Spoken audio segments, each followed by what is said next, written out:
Walmart is a global retailer operating in the United States and in 13 countries with the mission around the world of saving our customers money so that they can live better. We have a lot of the distribution centers located at ports, along coastal areas, as you might expect if you're importing a lot of goods from outside the United States. In the post-Katrina environment, Walmart was significantly damaged as a result of those events. There's no singly insured event that could happen in the world that could put Walmart out of business.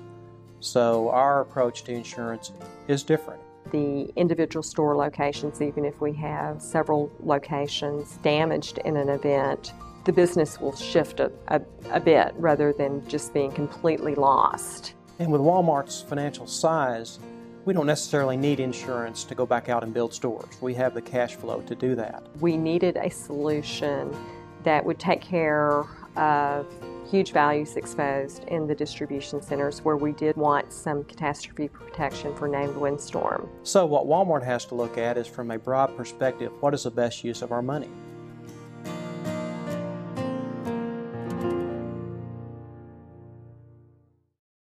One thing that we did over the last 2 years is a series of whiteboard projects for Walmart. We did them for international casualty, for property, for domestic casualty, for surety, and we also did an international strategy session to help them with their global operations. And each time there were findings that we were able to implement for the short term, the immediate renewals to find cost savings or coverage improvements, and then there were long-term plans that we created 3, 4, and 5 years out to really help them develop a long-term risk management strategy that included the purchase of insurance or self-insurance or changing the programs altogether. We crafted a strategy that used not just the traditional type of layered structure, which we had been in, but which brought in elements of a marine stock throughput program.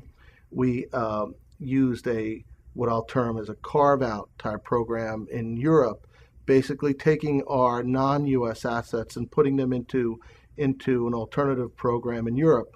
And the rationale behind that was because the European market was softer than the U.S. marketplace, and we thought it would react more favorably. So that was us bringing our global intellectual capital on world markets to bear for Walmart. The solution that we developed with Marsh is essentially to act like the big company that we are, to take into consideration our financial strength as we review our hazard risks.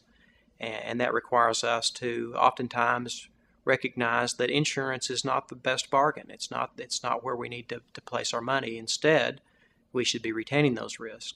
And the upside that Marsh provided in that respect is helping us to recognize that and to understand why that's important to the company. What I've learned is really looking at things from their perspective and understanding why they might be asking to do something or why making certain changes is critically important to them, which is really, I think, an important way to just really get into the business of your customer and what they're doing. The result was broader coverage. The result was larger limits. The result was getting some of that windstorm coverage back. And the result was a better price and total cost of risk for the client. So it was a win on all accounts, and most importantly, a win for the client, who was very pleased with the result. Marsh's willingness and participation in our move to more self-insurance demonstrated to me that they really have the best interest of their client. Marsh is a trusted advisor in terms of helping Walmart manage its risk. And they've earned that trust through good, solid advice, by being willing to help Walmart to take a strategic look, not only at where its program needs to be today, but where it needs to be 10 years from now. When we have questions, we get answers. If they don't have the answer right away, they find out. If we have a need or a desire to think about something differently, they go, okay, let's see how we can make this work. Not, it can't be done. When we look at an account and we think about global solutions and not local solutions, for me, Mike, that's the big takeaway, is that this is an example of Marsh at its best, and this is an example of how we're going to win.